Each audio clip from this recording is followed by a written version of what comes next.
Hello, this is Alan Wheeler again, and I'm making a probably short video with a tarot reading that I've just done on sacred sexuality. The first question I wrote down to ask here was, why did you click? And last night I clicked on two titles on this topic because I was interested. And also because the goddess Aphrodite's name was included in the titles. I highly recommend the videos, if you can search for them, by Abby Normal. I think if you search Abby Normal's channel for Aphrodite channeling, you'll find at least two there. They were very powerful and a very talented young lady. I could feel energy surges and high vibration and just waves of spiritual source or something. But in those, as she channeled the goddess Aphrodite, some of the subjects that came up were beauty, art, and nature. How those have been, these were things that Aphrodite was concerned about. How we're losing touch with these, and even our architecture and the glass and cement, metal cities that we build, and perhaps in our culture and relationships as well.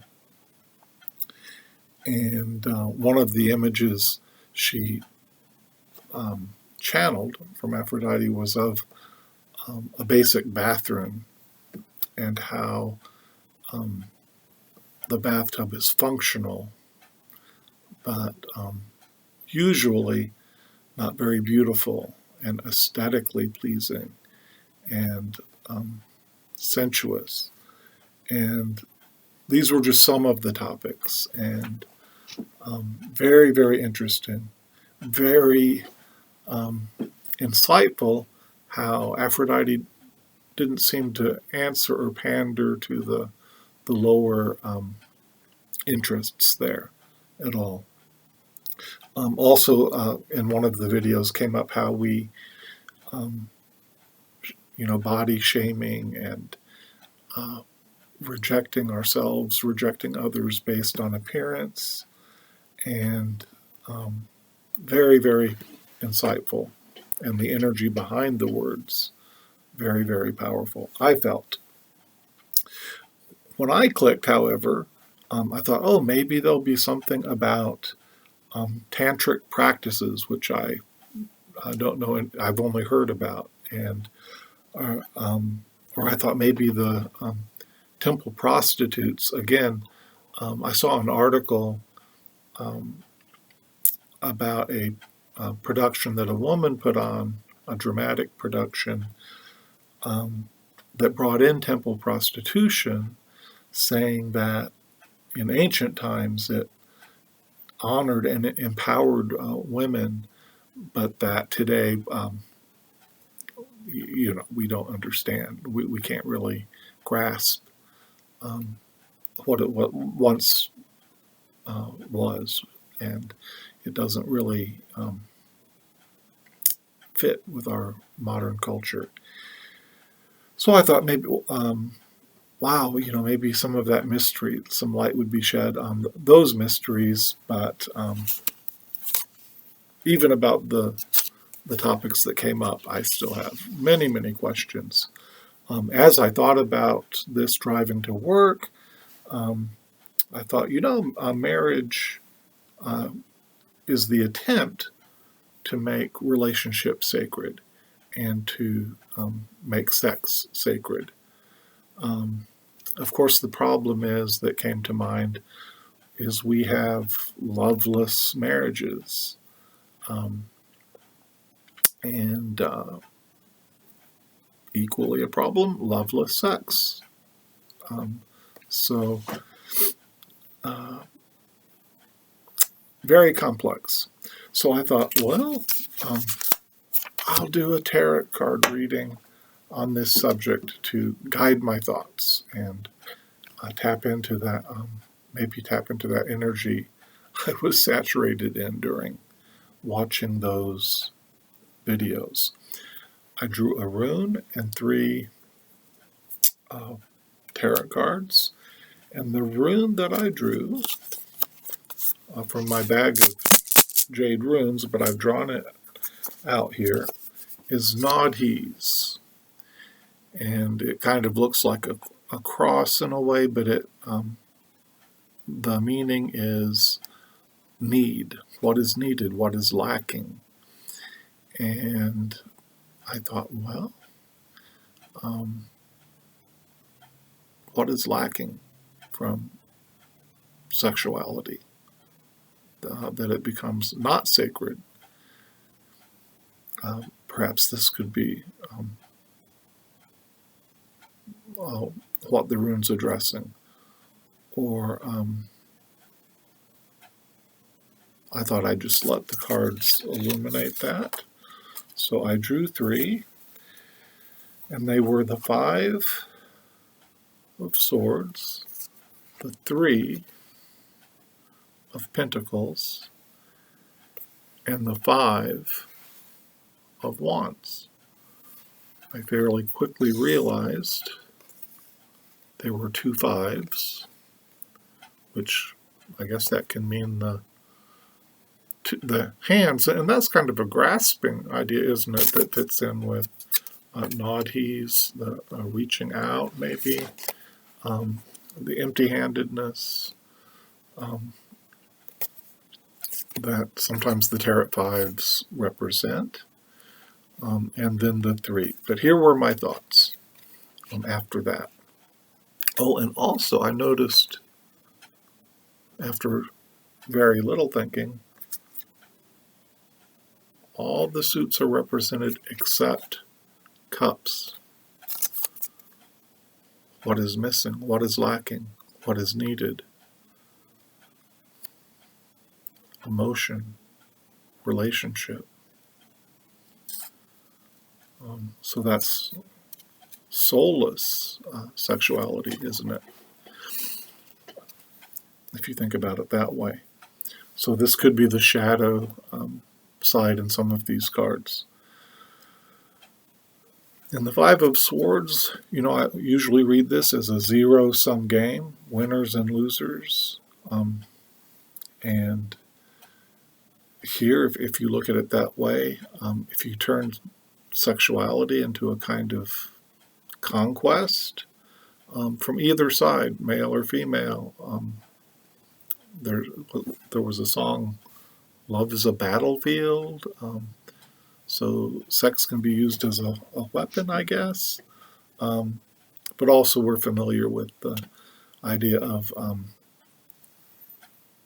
conquest and climbing that mountain and things like that. I mean, I remember seeing in movies the kind of sports terminology used in locker rooms.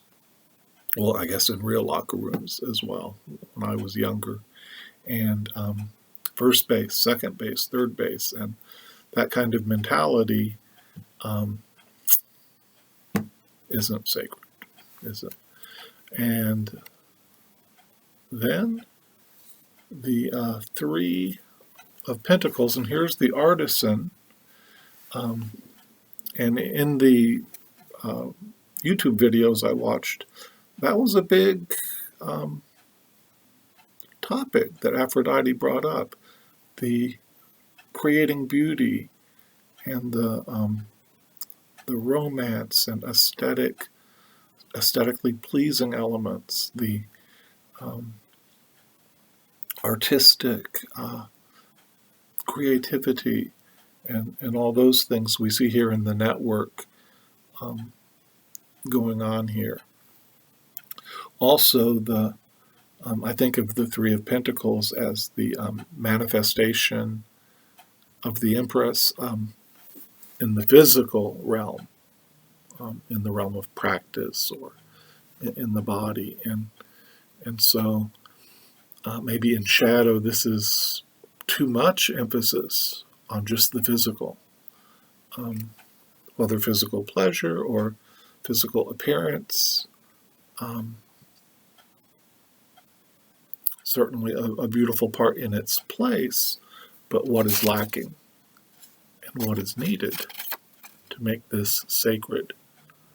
Interestingly, it's almost a sanctuary type setting there, I think, a temple or chapel or something.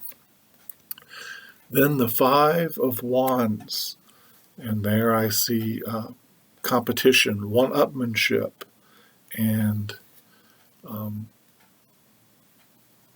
kind of that gaming going on here. And that would remind me of beauty pageants, bodybuilding competitions. Again, things that turn sexuality away from something harmonious and shared in a way. And so whether that's in the culture and the media or personally, that could be applied. So 3 cards there and no cups. Again, what is missing? What is needed?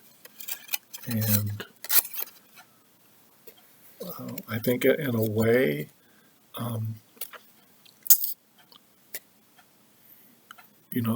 my questions about, what are the tantric practices? What was the temple prostitution?